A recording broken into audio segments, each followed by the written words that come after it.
ഞാൻ എന്ത് ഗ്രഹിക്കാനാണ് ഉമ്മൻചാണ്ടിയല്ലേ എന്നെ ചതിച്ചത്. മേലിൽ ഇത് പറയരുത്, പറഞ്ഞാൽ ഡേഞ്ചറസ് ആയിരിക്കും. എനിക്കും പറയാനുണ്ട് ചെയ്ത ചതികളൊക്കെ. ഉമ്മൻചാണ്ടി എന്നെ ദ്രോഹിച്ചതിന് കുഴപ്പമൊന്നുമില്ല. എന്റെ കുടുംബം തകർത്ത് എന്റെ സർവ്വതും പിടിച്ചു വാങ്ങിച്ച് എന്റെ മക്കളെയും എന്നെയും വേർപെടുത്തി വിടാൻ മധ്യസ്ഥ വഹിച്ച ഉമ്മൻചാണ്ടി ആ മര്യാദകേടിന് മറുപടി പറയണ്ടേ? പറയണ്ടെന്ന് വിചാരിച്ച വായിൽ വിരലിട്ടാൽ കടിക്കാത്ത ആരുമില്ല. അത് ഓർത്താ നല്ലത്. വായിൽ വിരലിടരുത്. ഞാൻ പഴയ കഥകളൊക്കെ പറയും. എന്റെ കുടുംബം തകർത്ത് എന്റെ മക്കളെയും എന്നെയും വഴിയാധാരമാക്കി രണ്ടു വഴിക്കാക്കിയ ദുഷ്ടത്തരത്തിന് ഉമ്മൻചാണ്ടി മറുപടി പറയൂ. ഉമ്മൻചാണ്ടിയുടെ മകൻ മറുപടി പറയൂ. മേലിൽ ഇത് പറയരുത്, പറഞ്ഞാൽ ഡേഞ്ചറസ് ആയിരിക്കും. എനിക്കും പറയാനുണ്ട് ചെയ്ത ചതികളൊക്കെ. ആരെയാ ചതിച്ചതെന്ന് ജനങ്ങൾക്ക് മനസ്സിലാക്കും. ഞാൻ ഇത്ര നാളും ഉണ്ടായിരുന്ന ആളാണ്. എന്നെ കൊണ്ട് പറയിക്കരുത്. അത് മാത്രമേ എനിക്ക് ചാണ്ടി ഉമ്മനോട് പറയാനുള്ളൂ. കള്ളം പറയുന്നതും കള്ളസാക്ഷി പറയുന്നതും. ഇലക്ഷൻ ആരെങ്കിലും സഹായിക്കാൻ വേണ്ടി ഒരു സ്ഥലത്ത് വന്നിറങ്ങിയിട്ട് ഇല്ലാത്ത കാര്യങ്ങൾ പറഞ്ഞുണ്ടാക്കി ജനങ്ങളെ കാണും. ഇത് കഴിഞ്ഞ പ്രാവശ്യം പറഞ്ഞല്ലേ, ജഗദീഷ് മത്സരിച്ച ഇതിന് മുമ്പത്തെ ഇലക്ഷനിൽ ഇത് പറഞ്ഞല്ലേ ഈ സബ്ജക്ട്. എന്നിട്ട് എന്തായി? ജനങ്ങളെ കബളിപ്പിക്കാൻ ഇറങ്ങരുത്. രാഷ്ട്രീയമൊക്കെ ശരിയാ. അന്ന് ചാണ്ടി ഉമ്മൻ രാഷ്ട്രീയത്തിലില്ല. ഞാൻ ഉമ്മൻചാണ്ടിയെ ചതിച്ചു എന്ന് ഉമ്മൻചാണ്ടി പറഞ്ഞിട്ടില്ലല്ലോ. ഉണ്ടോ? ഉമ്മൻചാണ്ടി പറഞ്ഞിട്ടുണ്ടോ ഞാൻ ഉമ്മൻചാണ്ടിയെ ചതിച്ചു? ഞാൻ എന്ത് ഗ്രഹിക്കാനാണ് ഉമ്മൻചാണ്ടിയല്ലേ എന്നെ ചതിച്ചത്. ഞാൻ എന്ത് കുറ്റം ചെയ്തിട്ടാണ് എന്റെ മന്ത്രിസ്ഥാനം 2003 രാജിവെപ്പിച്ചത്? ഞാൻ ഏത് കുറ്റമാണ് ചെയ്തത്? എന്റെ പേരിൽ ഏത് കേസാണുള്ളത് ഈ നാട്ടിൽ? സത്യസന്ധമായി ഞാൻ ജീവിച്ചതാണോ? നെല്ലിയാമ്പേതെ പോലെ വനഭൂമി പതിച്ചു കൊടുക്കാൻ തയ്യാറാവാത്തതുകൊണ്ടാണോ ഞാൻ രാജിവെച്ചത്?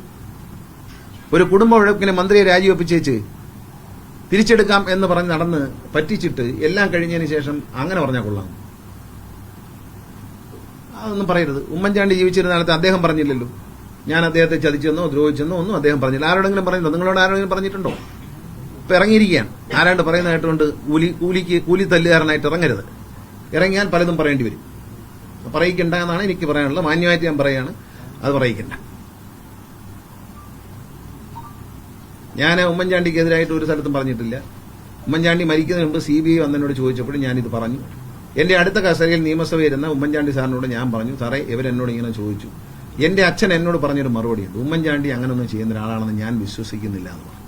എന്റെ അച്ഛനാണ് അറിയാവുന്ന, അദ്ദേഹം എന്നോട് ഇതാണ് പറഞ്ഞ വാക്ക്. ഞങ്ങളത് എഴുതി വെക്കട്ടെ എന്ന് CBIക്കാർ ചോദിച്ചു. എന്റെ അച്ഛൻ അങ്ങനെ പറഞ്ഞു എന്ന് നിങ്ങൾ ഇനി ഉണ്ടായിരുന്ന പോര് എന്ന് എഴുതിക്കോളൂ എന്ന് CBIക്കാരോട് പറഞ്ഞാണ് ഞാൻ. അവരെഴുതിയിട്ടുണ്ടോന്ന് എനിക്കറിയത്തില്ല. അവരെ മൊഴിയെടുത്ത് പരിശോധിച്ചാൽ അറിയാം. ചുമ്മാ എന്തെങ്കിലും അങ്ങ് പറയൂല്ലോ. എന്ത് ദ്രോഹിച്ചു എന്ന് വെറുതെ പറയുന്നതല്ലേ. അങ്ങനൊന്നും പറയണ്ട. ആരെയാണ് ദ്രോഹിച്ചത് നിങ്ങൾ ചിന്തിച്ചു നോക്കൂ. എന്റെ 2 മക്കളെയും എന്നെയും കൂടി വേറെ പിരിച്ചിട്ട് ഇപ്പൊ ഞങ്ങൾ ഒന്നിച്ചാണ് പോകുന്നത്. പക്ഷെ എന്റെ മക്കളെ എന്നെയും വേറെ പിരിച്ചത് ഈ ഉമ്മൻചാണ്ടിയല്ലേ. ഒരു നല്ല മനുഷ്യനാണെങ്കിൽ, നല്ലൊരു കുടുംബനാഥനാണെങ്കിൽ ഉമ്മൻചാണ്ടി ഞങ്ങളെ യോജിപ്പിച്ചു വിടാത്തത്. അപ്പൊ അതുകൊണ്ട് അതിനെക്കുറിച്ചൊന്നും നമുക്ക് പറയാതിരിക്കുന്നതാണ് നല്ലത്. പറഞ്ഞാൽ അനിയ കൂടിപ്പോവും എന്ന് ഞാൻ പറയണം. നിവൃത്തിയില്ലാത്തതുകൊണ്ട് പറയുന്നതാണ്. ആവശ്യം ഇലക്ഷൻ എടുക്കുമ്പോൾ ഇത്തരം കലാപരിപാടികളുമായിട്ട് ഇറങ്ങരുത്. അത് അന്തസ്സിന് നിരച്ച പരിപാടിയല്ല. ഞാൻ ചാണ്ടി ഉമ്മ മത്സരിച്ചപ്പം ചാണ്ടി ഉമ്മനെതിരായിട്ട് പുതുപ്പള്ളി പ്രസംഗിച്ചിട്ടുണ്ടല്ലോ, ഇതുവല്ലം പറഞ്ഞോ? വഷളത്തരം വല്ലതും പറഞ്ഞു? ഉമ്മൻചാണ്ടിയുടെ മകനാണ്, വലിയ ദൈവവിശ്വാസിയാണ് പറയുന്നതെങ്കിൽ വഷളത്തരം പറയാതിരിക്കുക. ഒരാളെ എല്ലാവരെയും ചീത്ത പറഞ്ഞു തുടർന്നു. ശ്രീ K കരുണാകരനെ അദ്ദേഹത്തിന് ഭാര്യയും വരെ ചീത്ത പറഞ്ഞാൽ ഇവിടെ കിടക്കുന്നു. ഇപ്പം അന്ന് ഇവരെ ആരെയും കണ്ടില്ലല്ലോ. ഞാൻ കോൺഗ്രസുകാരോട് ഒരു കാര്യം ചോദിക്കട്ടെ. ശ്രീ K കരുണാകരന്റെ പത്നിയെ ബഹുമാനിയായ ഈ പറയുന്ന ഇന്നത്തെ നേതാക്കളായ KC വേണുഗോപാൽ, രമേശ് ചെന്നിത്തല, ശിവകുമാർ, ഈ പറയുന്ന പ്രധാനപ്പെട്ട പന്തളം സുധാകരൻ അടക്കമുള്ള പ്രമുഖരായ നേതാക്കൾക്കെല്ലാം ചോറ് വിളമ്പിക്കൊടുത്ത അമ്മയെപ്പോലെ നോക്കിയ കരുണാകരൻ സാറിന്റെ ഭാര്യയെ പറ്റി തോന്നിവാസം പറഞ്ഞപ്പോൾ അയാളെ വിലക്കാൻ ആരും ഉണ്ടായില്ല. അന്ന് പറയാവുന്ന ഗണേഷ് കുമാർ മാത്രമേ ഉണ്ടായിരുന്നു. ഇടതുപക്ഷ മുന്നണിയിൽ നിൽക്കുന്ന ശ്രീ K കരുണാകരനോട് കടപ്പാടും സ്നേഹവും ബഹുമാനവുമുള്ള ഞാൻ മാത്രമേ ഉള്ളായിരുന്നു. അദ്ദേഹത്തിന്റെ മകൻ പോലും ഉണ്ടായിരുന്നില്ല. ഏതാ ഇപ്പൊ ജയിലിൽ കിടക്കുന്ന ആള് പറഞ്ഞ ഓർമ്മയുണ്ടല്ലോ എല്ലാവർക്കും. അതുകൊണ്ട് അന്തസ് വേണം കാര്യങ്ങളിലൊക്കെ പറയുമ്പോൾ.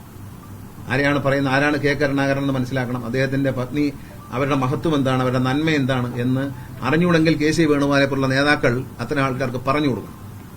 എന്തും കുറച്ച് യൂത്ത് കോൺഗ്രസുകാർക്ക് നടന്നങ്ങ് പറയാം ആരെക്കുറിച്ച്. അച്ഛന്റെ പ്രായമുള്ള കേരളത്തിന്റെ മുഖ്യമന്ത്രിയെ പറ്റിയിട്ട് ഉപയോഗിച്ച വാക്കുകൾ എന്താണ് നമ്മൾ ഓർത്താൽ മതി. അതുകൊണ്ട് അതിനെപ്പറ്റി ഒന്ന് ചോദിച്ചുകൊണ്ട് പറയണ്ടെന്ന് വിചാരിച്ചാണ്.